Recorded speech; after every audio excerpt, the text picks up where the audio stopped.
Hi. Um, I'm doing something I've never done before, and I hope you'll enjoy it. The last few weeks, I had an opportunity to take a homemade pot of sauce to some neighbors because we've had neighbors with COVID and a neighbor that had an injury when she fell off her bicycle. And the sauce was a big hit, and people have asked me how I make it, so I thought for the first time in my life, I would actually measure out the ingredients and instead of writing it down, make a video and share it with you all so you can learn how to make a nice pot of tomato sauce for your family. And typical Italian cook, I've never measured out the ingredients before. So I got it as close as I think is accurate, and I know it will taste good. So I'm going to go through first the ingredients that you will need. So pause the video and get a piece of paper and a pen to write down your ingredients. And I'll go over the quantities and then I'll make it. So I've pre-chopped everything so that I should be able to make it in just a few minutes. And this video will show you how fast you can make a great tasting Italian tomato sauce. So this is what you will need. Write it down. Olive oil.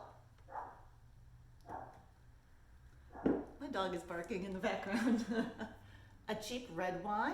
This is Aldi's favorite intermingle, which is a combination of red wines because you don't want it too sweet. So this is a combination of multiple red wines. And don't put expensive wine in your sauce, but it's going to give it a nice flavor at the end. Good either Parmesan or Romano cheese. If you're getting your Parmesan cheese from a green canister on the grocery store shelf, throw it in the trash. No self-respecting tomato sauce has that in it, so get yourself a good shredded Parmesan or Romano from the refrigerated section. I already opened it, so I gotta be careful not to spill it. This is a 28-ounce can of crushed tomatoes. This is a small 6-ounce can of tomato paste. This is a 14.5-ounce can of diced tomatoes. Now you can use whatever kind of tomatoes you want. I don't like my sauce. I like my sauce thick, but not super chunky. So that's why I use the crushed tomatoes. It has a little more texture than tomato sauce. If you wanted to make it out of only diced tomatoes, you could. I have done that before, but I like the combination of the crushed with the diced. And for seasonings, I have sea salt, ground black pepper, crushed red pepper, those red flakes. That's sugar in that canister, sugar, plain old white sugar. I didn't have fresh oregano, so this is a jar of dried oregano. You will need half an onion or one small onion. Garlic. I used about half of this bulb, so half of a bulb of garlic. Now, I have an herb garden and I have fresh parsley and fresh basil. It's so much better with fresh. So if you don't grow it, buy it at the grocery store. If you have to make it with dried herbs, you certainly can. I have, but fresh is a lot better. I have to pause the video and let my dog in. Okay, I'm back. Okay, while I was letting Greta in, I realized I haven't been telling you the quantities of most of these things, so I will do that. So those are all the ingredients that you will need. Those are the things that you might already have around your house. And you are going to use about 2 tablespoons of the olive oil, and I've already put that in my pot. So that's already in my pot, so I'm going to saute some things in just a moment.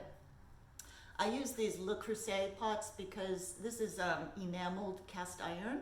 I wouldn't use straight cast iron. You're going to get a metallic taste in your sauce.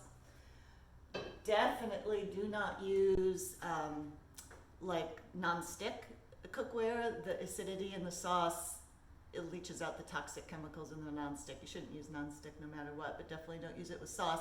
So either just a heavy bottom stainless steel pot or these enamel coated cast iron are awesome. You want a thick bottom pot because this is going to simmer for hours and you don't want it sticking or burning. Okay, So I put 2 tablespoons of olive oil in the pot. I have 1 teaspoon of salt, about a 1/4 teaspoon of the black pepper, and 1 teaspoon of the red pepper flakes. Also 1 teaspoon of the dried oregano. This is 4 to 5 large cloves of garlic. Now I know that sounds like a lot and the smell is very strong. It's almost making my eyes water, but this is going to simmer so long, it's going to take on a nice roasted flavor. Your sauce is not going to give you garlic breath. This is half of that onion that I diced. I would say that's about 1/3 to 1/2 of a cup. This is 1/3 of the cup of the shredded Romano cheese. I just prefer Romano to Parmesan, but you could use either. 1/3 of a cup of the red wine. Up to a tablespoon of sugar. That's the magic ingredient at the end. 1, 2, 3 teaspoons of sugar. I'm probably going to put the whole tablespoon in. Okay, so I'm going to turn my olive oil on low. Well, medium low. And I'm just going to let that warm up. And when that warms up, I'm going to chop up the fresh parsley and basil. I pre-chopped everything to keep this video short, but I'll chop these fresh herbs while the oil is getting hot.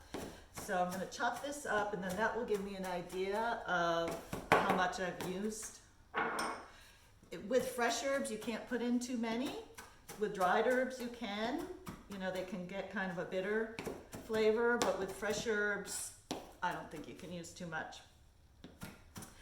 Now, I grew up with the Italian side of my family, and my grandma Nettie would make a tomato sauce every weekend. We would have it, and my grandfather Poppy would make homemade Italian pasta out of whole wheat flour, because my family, we've been health food nuts since it was before it was popular. So I had an idea. It's been quite a while since I've made pasta, but I make a homemade gnocchi, which is half whole wheat and half white flour, and ricotta cheese. So maybe I'll do a video next on how to make that. I made the gnocchi last night, so tonight I will cook the gnocchi with this sauce that I'm making today. So what I'm doing is just finely chopping up these herbs. I'll show you in a minute. I know you can't quite see it.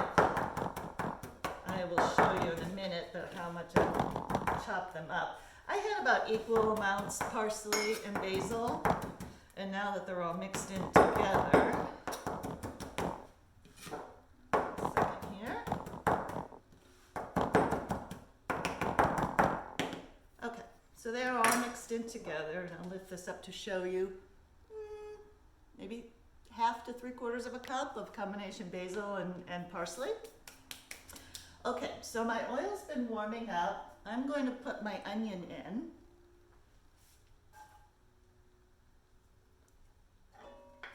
And because this sauce is going to simmer so long, I just kind of get the onion to soften up. It doesn't have to be completely cooked through yet because this sauce is going to simmer all day. I put the onion on before I put the garlic on because garlic can get a little bit of like a singed or a bitter flavor to it if it cooks too long or too hot. So I don't want to risk the chance of burning the garlic. So I've turned my burner up to medium. Like this is a gas stove, so out of a 10, I've got it on a 6 out of a 10. So I'm just going to let the onions begin to simmer a moment.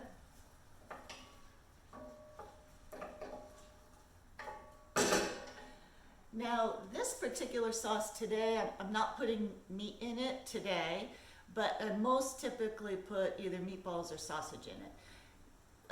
Sauce, this will be amazing as a vegetarian dish, but sauce also really takes on a nice flavor if you simmer it with meat, like Italian sausage, meatballs, a piece of pork, a combination of all of the above. So if you're putting meat in it, like I typically make it with either meatballs or sausage, what I will do is just brown the meatballs or sausage. I don't cook them all the way through because again, it's going to simmer in the sauce all day. So I will brown them so it doesn't fall apart when I put it in the sauce, but I would do that now. I would begin to brown the meat while the onions are sauteing. Bill and I decided to go for the month of January meatless. So we're eating fish, but not other types of meat for the month of January. Well, maybe I'll report back later and let you know how that went. Okay, so I've got the onions have begun to sizzle real nicely. It's smelling amazing. So I'm going to now throw in the garlic.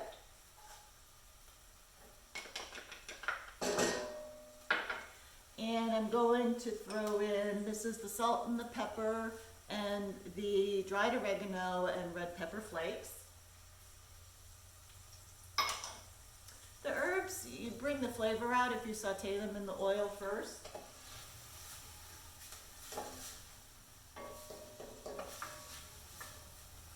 I wish video had a smell component because this is amazing. Okay, those are simmering away nicely. And the next thing, the fresh herbs. I'm going to put the fresh herbs in now.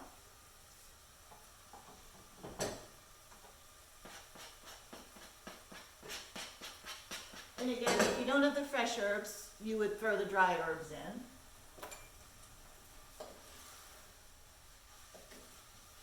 And really, I'm just letting things soften up.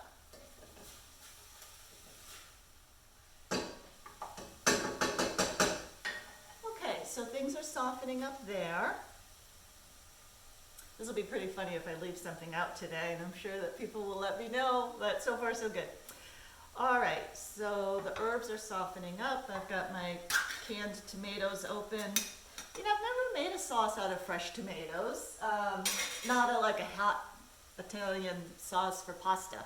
So maybe I'll explore that, or if any of you have made it, let me know how you did it and how it went.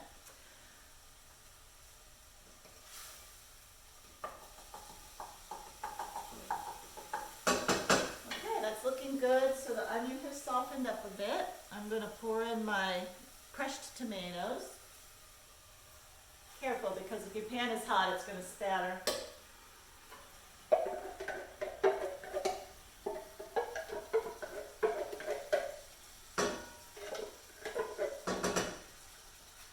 Okay, my can of diced tomatoes.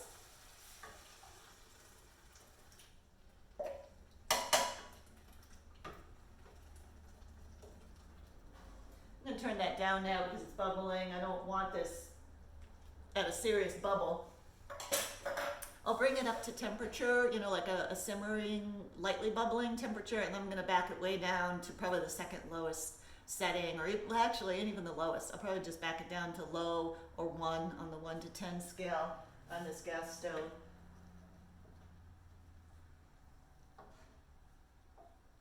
But I do want to get it hot first before I do that. So now it's still at about medium.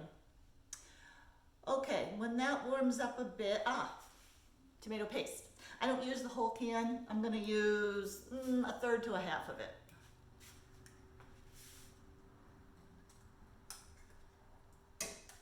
The tomato paste is just going to give it a real nice flavor.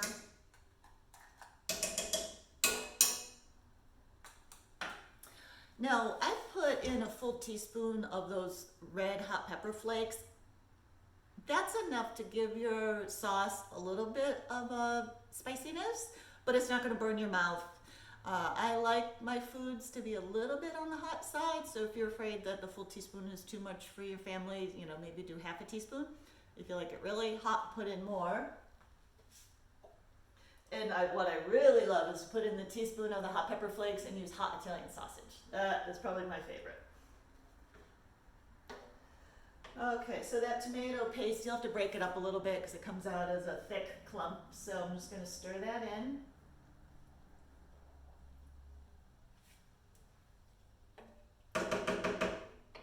And then the last thing I put in is the 1/3 cup of red wine. 1/3 of a cup of the shredded, grated Romano cheese. And up to a tablespoon of sugar. Between 2 and 3 teaspoons of sugar is a good amount. Okay, I'm going to stir that all in.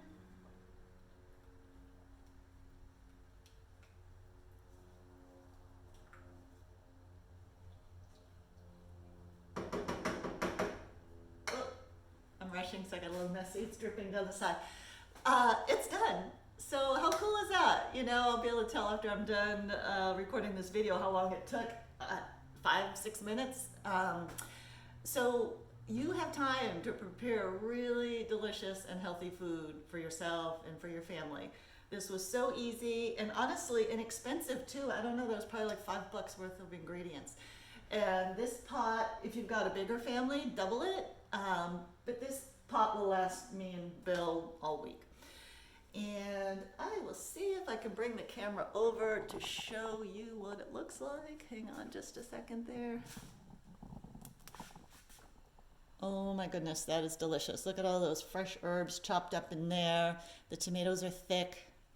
Again, I wish you could smell it. It smells amazing. So, back you go. Sorry about the ride there. All right, this has been fun. I will definitely make a video on how to make and roll your own homemade gnocchi, which put the two together and your family will love you.